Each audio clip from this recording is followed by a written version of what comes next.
Good afternoon, LTX Quest, and welcome. Thank you, Nina, for that great soundtrack to set the tone for today's discussion. It was great. Today, you'll hear from 3 Salesforce leaders based all across the US who will share with us their insights into how to succeed in a digital-first workplace. We all have seen that. In the last year and a half, the pandemic has been very challenging, and our teams across Salesforce have reimagined what work looks like in the virtual environment. There have been a lot of learnings, a lot of challenges, and we'll hear about that and how teams have actually been able to evolve and succeed in this digital-first workplace.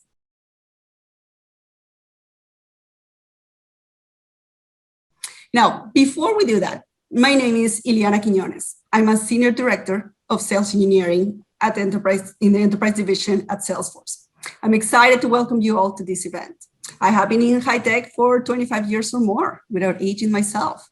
But here I am going to be your moderator, and I'm going to be having a great, incredible group of leaders talking to you about this transition into the virtual environment. But before we do that, and before we dive in, let's review a few housekeeping items. Please, first of all, use the chat. We want this to be engaging. So ask any questions you have. We will try to get to answer all of them. But if we can't get to all of them, please know that we will be following up with you. There will also be some Salesforce recruiters on the line. So they will be on standby to also help with those questions. And they will provide guidance throughout the session as well. But most importantly, we want you to remember that this is an opportunity for networking. So please let us know who you are, where you're located, your role, and the company that you are representing today. So with that said, let's dive in.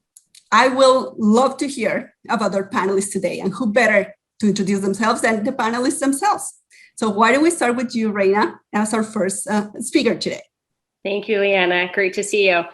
Hi, everyone. My name is Reyna, and I'm an account executive here at Salesforce. I've been at the company for almost 14 years, and I started right after college.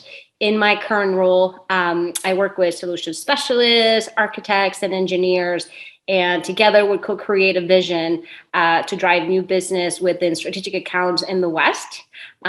We do this by aligning to customers' objectives, challenges, and we work towards mapping a successful journey to deliver success in digital transformation. So thank you for having me. Thank you so much, Reyna. Great intro and a pleasure to work with you. And I know you from before, so this is great. We're here together. Now, over to you, Eric. Yes, hello, everyone. Eric Sanchez here. I am the Vice President of Professional Services for North America on the Mulesoft side of the house. I actually have 2 jobs. By day, I lead the services implementation team, and by night, I'm also part of the Office of the CTO, which is a small consortium of folks gathered around the world where we get together to collaborate on building points of view on industry trends so that we can then apply those to how we can best serve our customers. Now, the interesting thing is we also compare how things happen across different parts of the world, see how it actually affects our customers locally. Thank you for having me. Thank you very much, Eric, and welcome to the panel as well. Great to have you representing the Mulesoft branch of Salesforce. Thank you for that. And now we'd love to hear from you also, Hattie. Thank you. So hola and hello, I am Hattie, and I am a Principal Customer Success Manager at Mulesoft, also with Mulesoft. I've been working at the intersection of technology and finance for over 25 years. In my current role, I work closely with customers to help them achieve their desired outcomes and to be successful. So therefore, the success and customer success. And in the past, I've worked as a CSM, as a relationship manager, product manager, program manager, and even as a developer very early on in my career. So I'm really excited to be here. Thanks for having me. Thank you very much, Hattie. And those were great intros. Thank you so much for telling us your role. One thing that we missed is where are you all located? If we can just quickly go through that. Reyna, where are you located? San Francisco. Great. Eric? I am in Chicago. Perfect. And Hattie? New York City. Oh my gosh, we have both East Coast, West Coast represented, and I'm here in San Francisco, but originally from Mexico. So Hattie, thank you for the hola. Todos lo entendimos. Very good. All right, so now let's start with our topic because I think everybody's very interested, right? As the future of work obviously has shifted or will shift still further, in how we do business, how we interact with our customers, with our co-workers as well, not just with our customers, but co-workers, with employees. As leaders, how do you interact with your direct reports, for instance? This new digital landscape has brought in a lot of challenges. So why don't we start with first basic question? How has your role changed or evolved in this new digital marketplace or workplace, right? So let's start with you, Hattie, since you were the last one to introduce yourself. Okay, sure. So first and foremost, no traveling, right? No traveling to customers, no meeting with partners. I haven't actually ever been in a Salesforce office. So there's that. So everything is happening over Zoom these days, or Google or Meetup or whatever the case might be, but everything obviously is digital. I think when I think about what's changed or what's like, especially as a newer employee to Salesforce, I would say it's been really hard to build connections with colleagues, customers, partners, because we don't have the benefit of like seeing people in person and those nuances and the little informal chit chats and let's have dinner together and let's go for a drink and let's go for the cafecito, all those things, right? We're missing out on all of that. So we have to be so much more intentional and work so much harder to build those relationships. So that is like a lot of work. I find that, as a customer success manager dealing with customers, is very, very intense to build those relationships, to get to that quality that we need to when we're doing it remotely. And then, I don't get to learn from my peers. I'm not listening in on conversations that other people are having that, a lot of times you learn from, or informally you hear something in the hallway or in a conference room. We're not getting the benefit of that. So, we have to be a lot more intentional again to try and get information, especially the informal stuff. And, and in terms of like, what happens when we go back, I feel like for sure, everyone is very eager to reconnect with partners, customers, peers, colleagues, et cetera. So I envision that we're definitely going to be moving towards that as soon as it's safe to do so. Absolutely, and that's a great thing, right? No travel, but we're all wanting to travel and we all are trying to connect, right? How has that been for you, Reyna? I mean, you're in the sales environment, right? If it's hard to connect with the customer, how about even selling to the customer in a virtual environment? Yes, Iliana, and my struggles. I mean, before COVID, I was able to build meaningful relationships. I was in their offices. I was taking them to concerts. Now we've had to get creative. Yes, we do everything over Google Hangouts, over Zoom.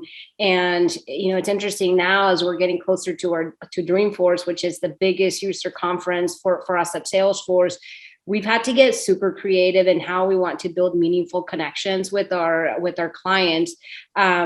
We have an amazing marketing team here at Salesforce, and we've had such creative events. So like we've had virtual magic shows, round tables, we've had wine tasting events, tequila tasting, cooking shows, you name it.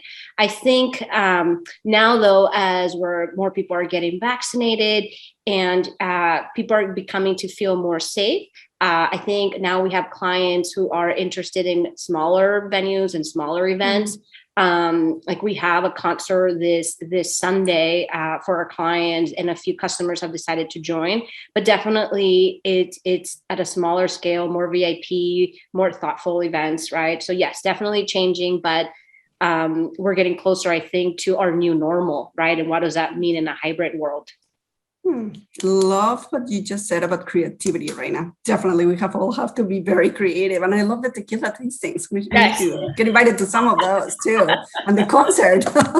So that sounds great. And I guess then if we think about that and keep engaging with the customers, Eric, how has that been for you on the professional services side? Because that must be also a challenge. Yeah, absolutely. I think for professional services a little different, right? Because our face-to-face interactions with customers is more than just weekly, it's every day. So imagine, I was accustomed to leaving home either Sunday night or Monday morning, staying with the customer for the entire week.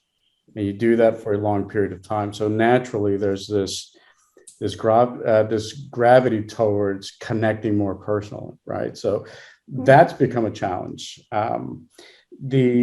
And especially even for employees too, that gives me an opportunity to connect with them directly, have one-on-ones, how's it going and what can we do?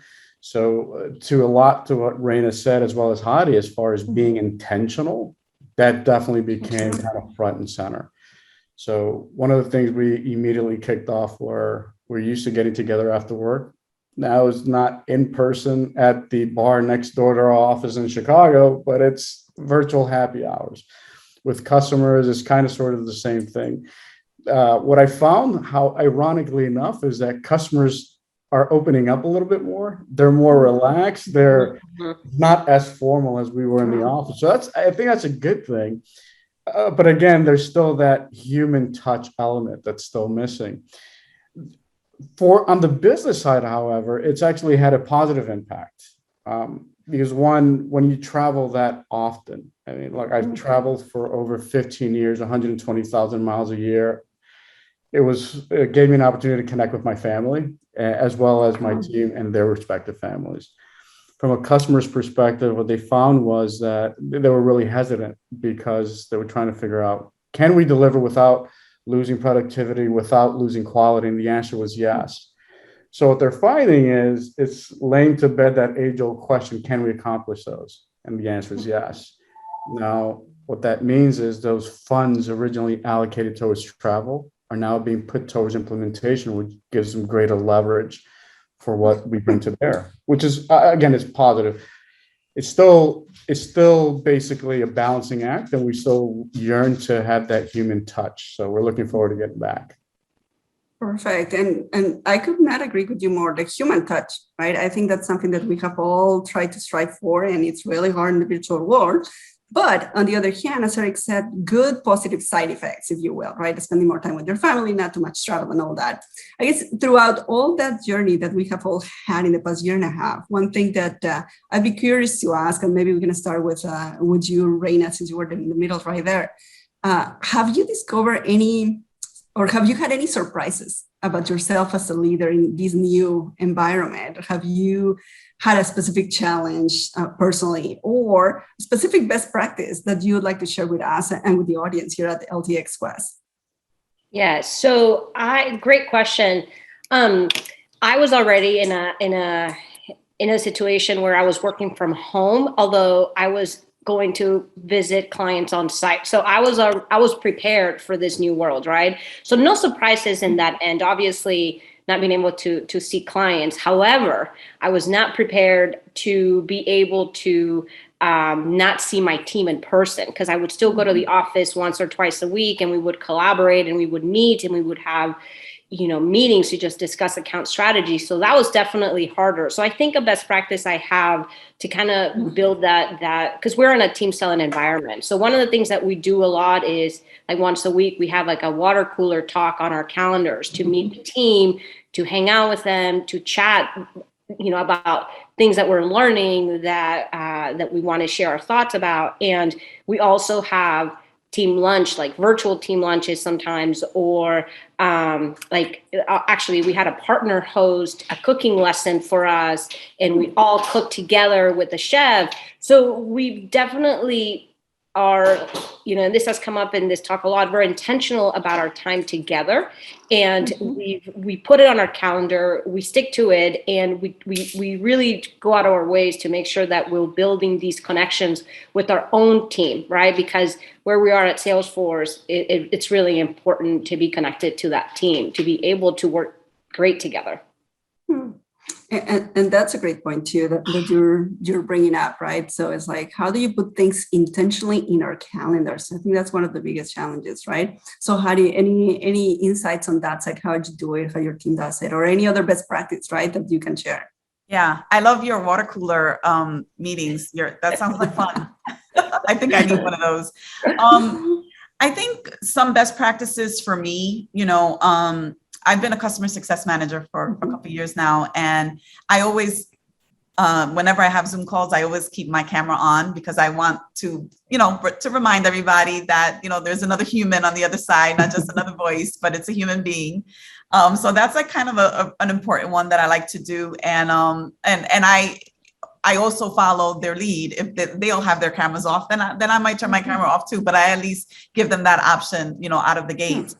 I also have been really flexible with like meeting times. So, lots of our partners have like other partners that are located, like let's say in the APAC region or whatever the case is, and they have different time zones. So we'll be really mindful of like having early meetings if there's people in India that are going to join, or people in Europe, and you know, vice versa. If you know, we need West Coast people, we might schedule something later in the day. So just being really flexible and accommodating, I think, is really important right now, especially if like last minute cancellations, if a child is sick, if a pet gets sick. I've had a couple of those already this year, and it's just like, you got to go with the flow because people are just trying to do their best. So you can't really like hold, I don't know, like for me, I try not to let any of that stuff bother me or take any of that stuff personally, but really just be accommodating, because we know people are trying to do their best right now. So that's kind of where I am with best practices. Yeah, that's great. Flexibility and accommodating. It's something we can all do and practice better, right? But you did say something very interesting, right? You said that you follow people with their lead in terms of are they on camera and not on camera.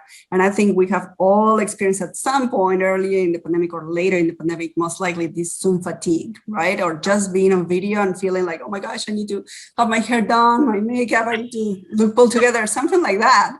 So Eric, just curious, because you do work with a lot of teams that are actually implementing the stuff, right? Making things that actually work for the customers and all those. How did you deal with your teams if you're experiencing some fatigue or just making sure that people have that flexibility, right? To adapt to the environment and be productive, but at the same time, don't get to burnout.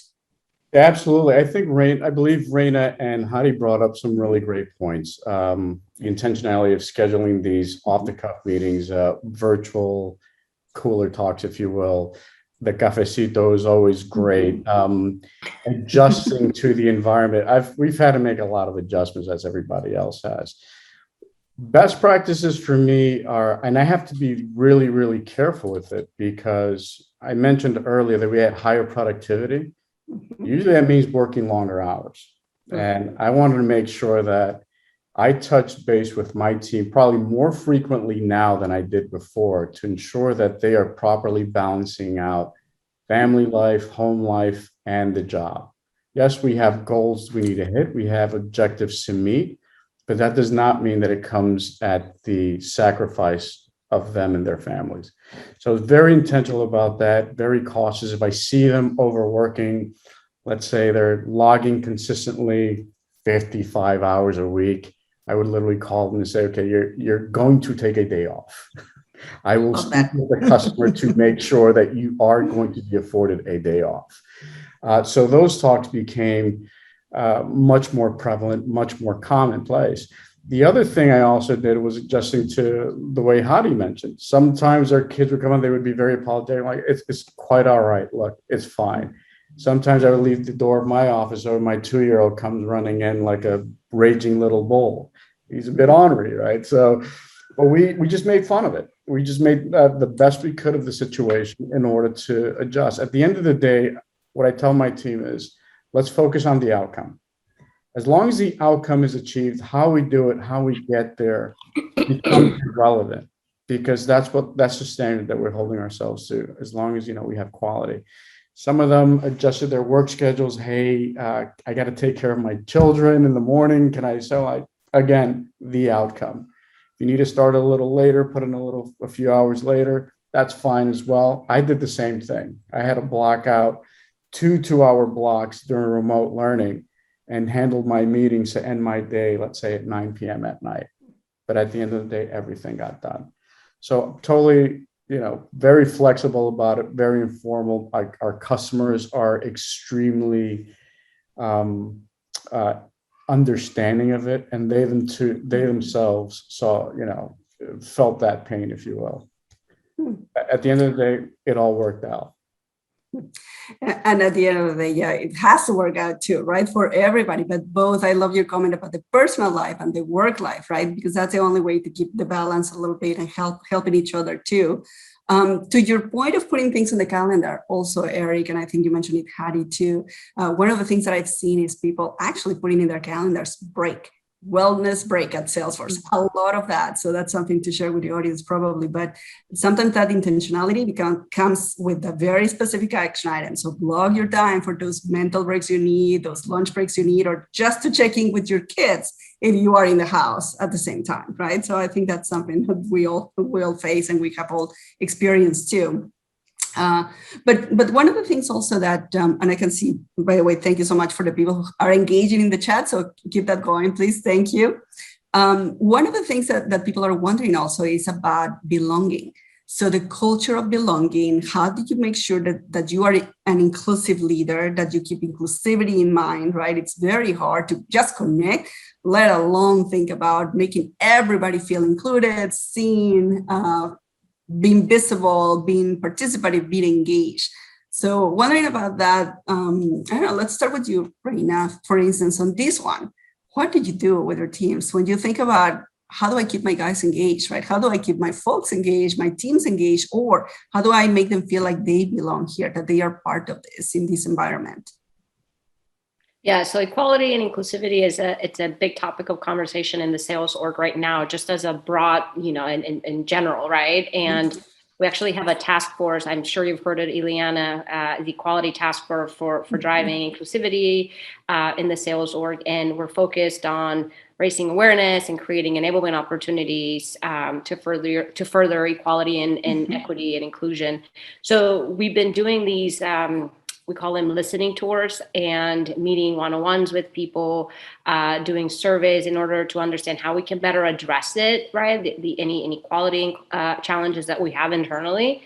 So I've been super passionate about this and just trying to understand how we can help address this inequality. So that's something that I've been working on, that I'm super passionate about, and see how we can get more people to actually care about that as well in the sales organization. Thank you, Reyna. So it sounds like definitely, first of all, where are we? Listening tours are great, and how can we improve this, and taking the input from different people and then hopefully putting that into practice. Exactly. And you mentioned that in the enterprise org, and yes, I love those task forces that have kicked off recently at Salesforce. Hattie, is that something you see in the customer success environment? And again, going back to like belonging, right? The topic of belonging. How do you make that happen? I think a lot of leaders out there may be like, how do I make that happen with my team? Yeah, I think belonging is a really interesting one. I guess there's a couple of ways that kind of shows up, for me.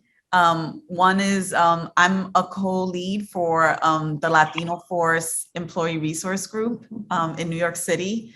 And so, a large part of my time is making sure that other people that are, part of that world, that they feel like, they have a place to call home, familia, home base, a community, if you will. So that's been an important part of what I'm doing personally. I also am, I'm part of a meetup that Mulesoft has for women, and it's called Women Who Mule. And it started during the pandemic. So I think it started actually this past March, if I'm not mistaken. And, we have so many meetups, but this one is the only one that's like dedicated and reserved for women. And I feel like, a lot of women have responded in a really positive way. They come to the meetings, they're interested in having technical conversations, but they're also interested in other kind of conversations. So, for example, I'm also like a facilitator for I Am Remarkable. And for those of you who don't know what I Am Remarkable is, you can look it up. It's a Google thing, and it's that's an example of something that, we're Women Who Mule. It's a technical meetup group, but we're also trying to kind of teach some of these softer skills that are very important for women. So that's been another way that belonging has showed up, because we're really trying to get people to, feel a connection to something right now, because that's really important.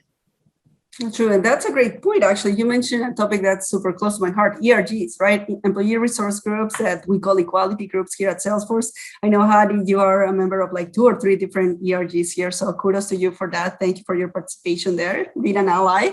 And for the people in the audience, yeah, we do have actually 12 equality groups at Salesforce, and they range from representing different communities, underrepresented groups, but also things and topics that are horizontal. Like we have one ERG that's Faith Force, representing all the different faiths and beliefs in the company from all the people that are here. So great groups and very helpful for belonging. But to deep dive a little bit more on that, because I think it's super, super important, especially through this pandemic, making sure that we feel the connection, the human connection with someone else in the company that may not have anything to do with my job or my role or even my team or my organizational side of the business, right? So Eric, I know you're part of ERGs too. How has that actually impacted your career at Salesforce or your time through the pandemic? I think in many ways, and I'll lean on some of the stuff that Hattie mentioned as far as getting involved. One of the opportunities I've had was getting involved with the mentorship program, where specifically focusing in on the represented minority groups. And it's helped me learn more about myself in working with them as we exchange different points of view or how they see, because they're earlier on in their career, and how they choose to navigate it versus how I would have navigated it. And together we come up with these interesting approaches, which again, it's one of the greatest learning opportunities for me about myself and also about the candidates that are part of it. The other aspect was it made me more deliberate, if you will, because we don't have that personal connection. It's made me more deliberate in how we interact. So hosting cultural sharing days is one of the things that we've actually done, where we get to know each other more personally rather, and it's non-work related, right? We all know what work is like.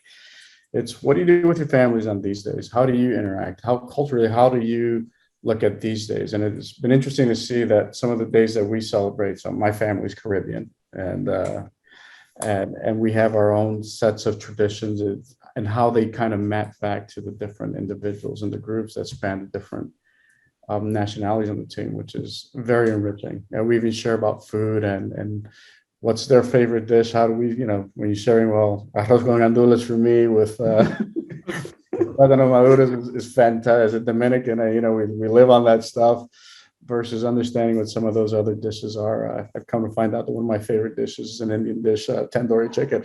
All right, you try to compare the spices, how you make it. So it's all that stuff. It's just a lot of greatness for me. Absolutely, no, great topic about food that we can share with all the equality groups, right? I have to say my favorite is chile relleno from Mexico. So, but no, great. Go ahead, Eric. Well, I was just saying, I'm sorry. I just love all foods. There you go. Good to know. All right, no, this is great because equality groups obviously help a lot with that sense of human connection. Nothing to do with work. Let's talk about food. Let's talk about music. Let's have a virtual cafecito, as everybody's saying, which I think it's a great idea. If you're for all the audience out there, just engaging in a virtual cafecito, it's great, right? Sometimes it's like 12 and you don't have a virtual happy hour or any alcohol involved, but you can have a virtual cafecito. So go for it. So, but as part of that, so equality groups are also focused on professional development. And I know at Salesforce, they promote a lot of that professional development conversations, Eric, that you were talking about, mentorship programs, all those can help you with your career, which is super, super important for remaining relevant. So let me, with that, pivot to Reyna. Maybe Reyna, I wanted to ask you, because I know you've been part of ERGs as well, right? And Latino Force, and you've been a force there. But in addition to that, are there any other resources or things that you do to remain relevant professionally, right? Even in the middle of this pandemic, how do you keep yourself up to date in terms of what's needed for your job? How can you improve as a leader? What do you do for that kind of personal and professional development when we're all short on time, very soon fatigued, and we have all challenges of having all the activities, family and work up together in this virtual environment, right? So what can you share with us about that? Yeah, I mean, Iliana, I think you know my role very well. And for me, I spend a lot of time actually trying to learn as much as I can about my clients, right? I read everything from Earnings Call to Glassdoor to Wall Street Journal to LinkedIn. I had lots of connections on LinkedIn and LinkedIn navigators. I am basically all over the place. And I think as I learn a lot about the current customers that I cover, and I learn about their strategies and I learn about their challenges, I learned a lot about the industry and where we're headed and what's top of mind directly from my customers, right? So it's a great place for me to really stay up to date with what's happening in my industry and how is the technology evolving and meeting the customer's needs, right? So that's how I stay up to date with everything that's happening. In terms of skill sets for my job, we have amazing tools internally. We have Slack, we have HiveSpot, we have Databooks.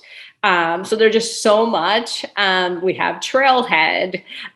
So there's just so much that I use to keep me up to date with not just technology, but what's happening with customers. What are they asking? So I can be better prepared with the solutions that we offer as a company. And at the end, that makes me a better professional. So I hope that answers your question. There's just so much that I consume every day. Totally. It sounds like you read a lot, Reyna, so for sure.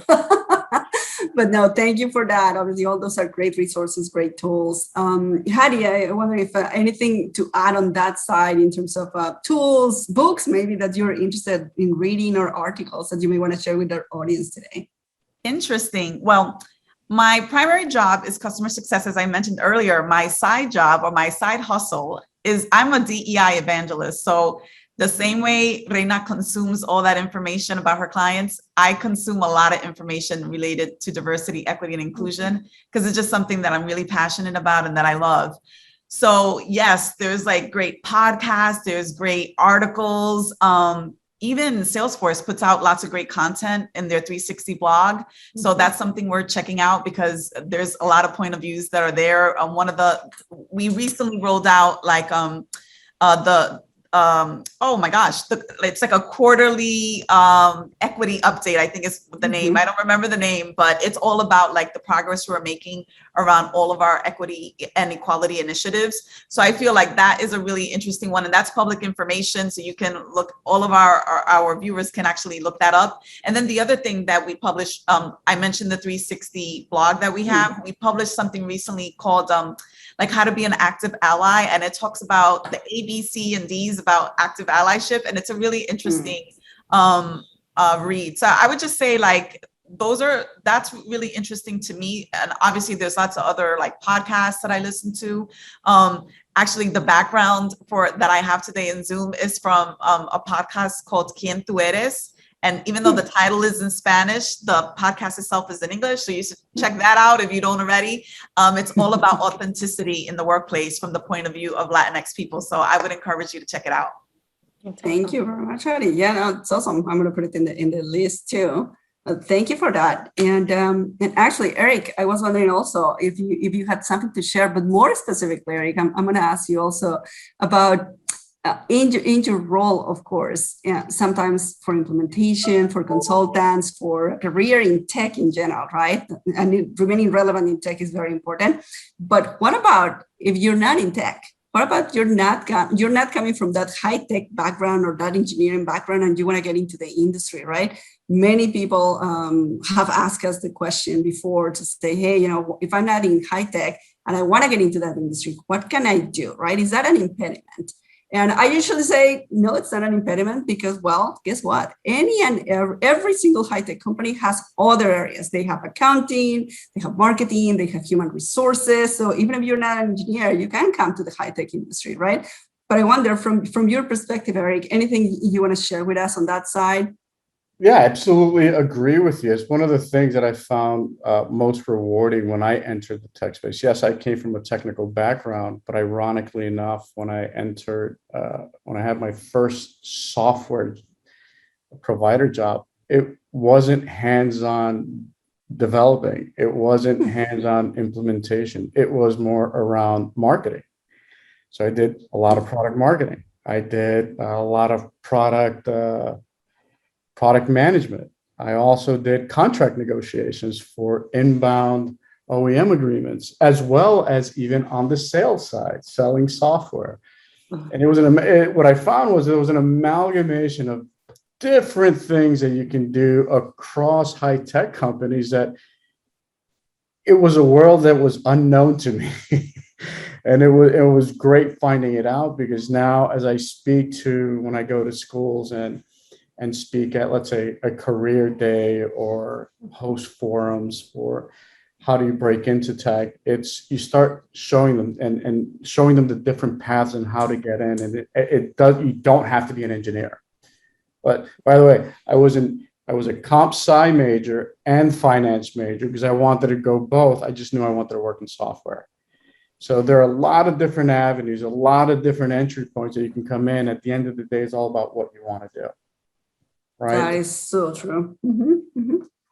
Yeah. Sorry, Eric, for interrupting, but No, that was actually so true what you said. It's all about what you want to do and how you build up to that, right? I know some people say, and I think, Reyna, you have mentioned it in different conversations before, that networking is super important. So yeah, how do you think that can help someone who's not from the tech industry coming into tech? Yeah, I'm a great example, right? I graduated from college not knowing I could have a career in technology. I actually went to school for Latin American studies and intercultural communications. So definitely not a tech background at all. But yeah, I echo what Eric says. If you have a passion for learning, if you can network with people, you can find your way in. I'll share a quick story. I used to actually, in my previous role at Salesforce, I was leading a Latin America team. So I used to travel a lot, and I used to schedule these rides to the airport because I would travel at very random times. And I formed a good relationship with the driver, and we would chat all the time. And he had a young daughter who he was so proud of.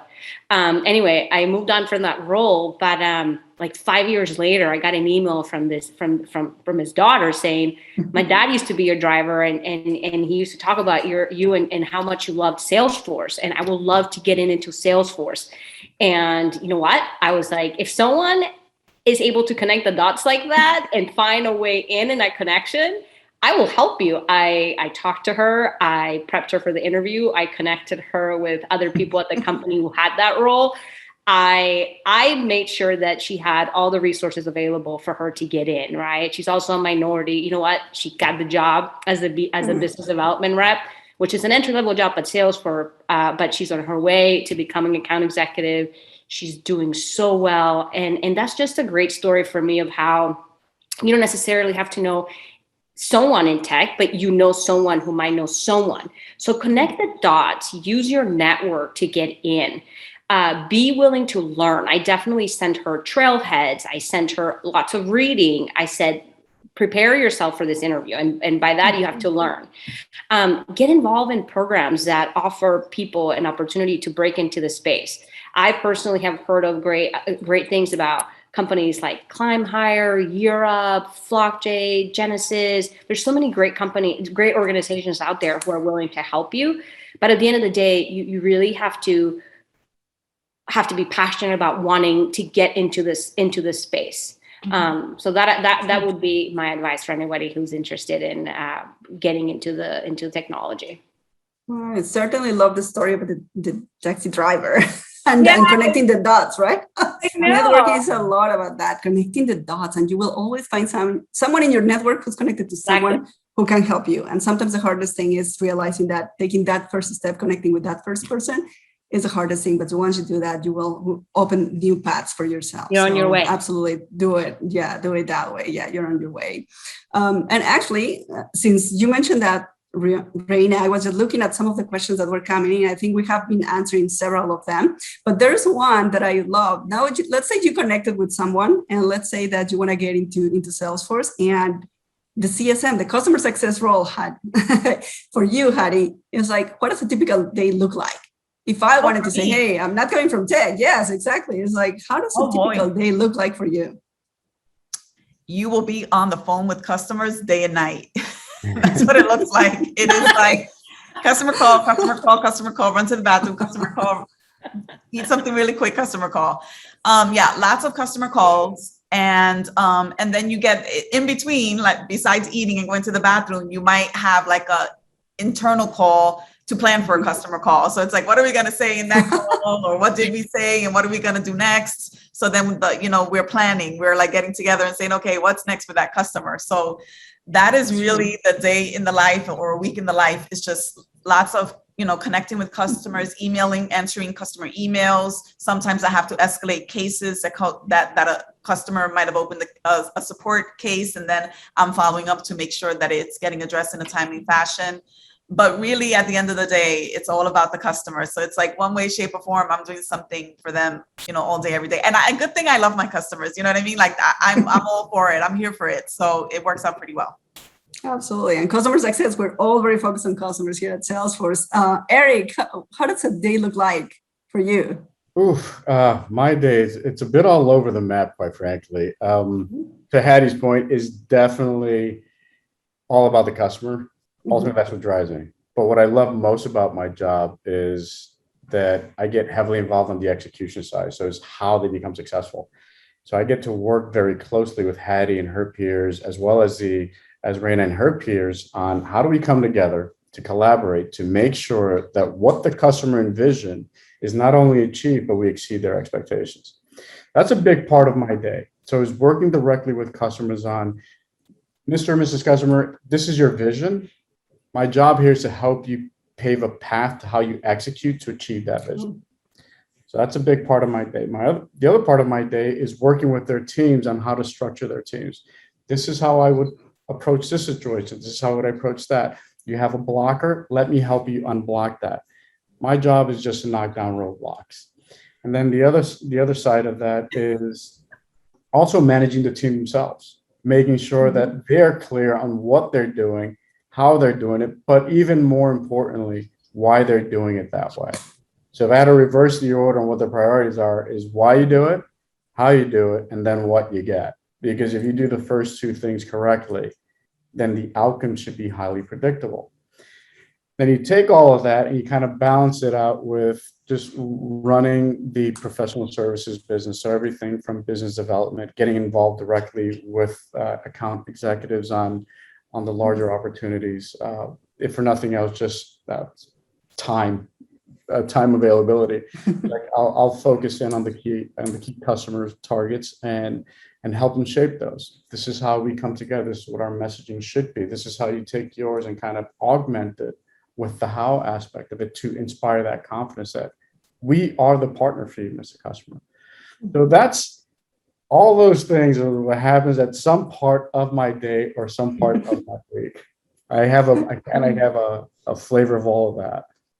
There you go. And I'm sure it's a sprinkle here and there with other activities, but it sounds like it's pretty common among all our speakers, and even for myself, it's a lot about customer activities, collaborating with the teams, obviously being on meetings, being on calls to prepare for other calls too. Obviously we have that. And I also heard a lot about professional development, right? And personal development and growth and having resources and keeping yourself up to date on stuff. So that's super helpful. So as we get close to the end of this session, one of the things I wanted to do is just in recapping some of the things that you said, right? As we transition from a working in-person type of environment to the virtual environment through the pandemic and all that, things like creativity, flexibility, adaptability became very important. We also talk about specific best practices, right? Those virtual cafecitos, being intentional about your meetings, being more like, hey, flexible if you are on the screen or not on the screen. Make sure you have that human connection and really pursuing that somehow if possible.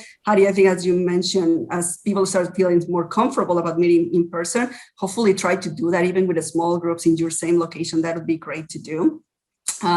But in closing, one thing I wanted to ask you, and I'm going to challenge our panelists now. I'm going to say in about 5 to 10 seconds, one line or even one word, what would you recommend our Latinx audience here to do to continue to be successful in this virtual work, virtual first environment? What would be the one thing you would ask them to do or to not forget to keep doing in the next few months or in the years to come, because clearly we're not going back to the traditional normal work environment. So why don't we start with you, Hattie? Okay, great. I have one. I would say get involved in professional organizations because they're really, really active right now. And there's a lot of virtual like webinars and meetups and things that you can do. I would recommend Latinas in Tech, Tequeria, Society for Hispanic Professional Engineers. Those organizations are there for us, by us. Take advantage of them. Perfect. Thank you. And you made it to the 10 seconds rule. Great. All right. So let's go with you, Reyna.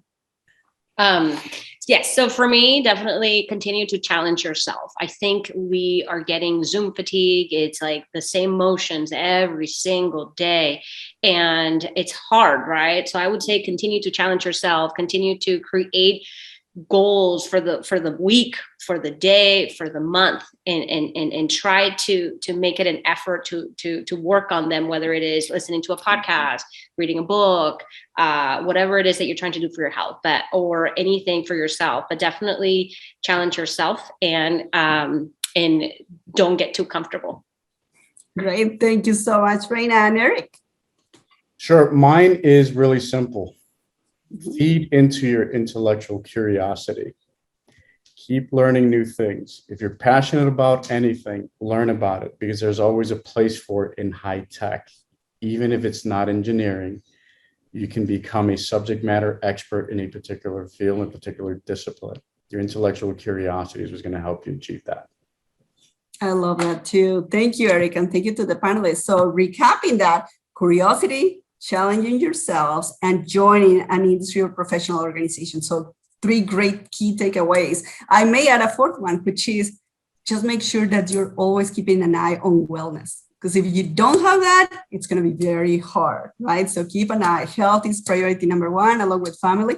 Everything else, just manage and organize your time, but keep an eye on that always.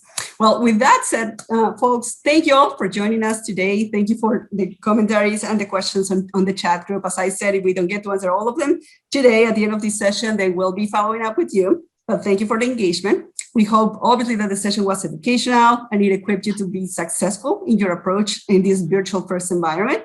And finally, we want to continue the conversations with all of you. So take a look at our career site. So you can go to salesforce.com/careers and connect with us on LinkedIn. Let us know that if you're interested in a position, if you are curious about some of our roles and what do we do in more detail, feel free to connect with us. We're open to that.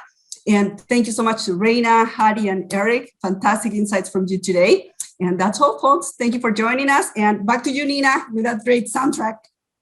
Thank you. Have a great day.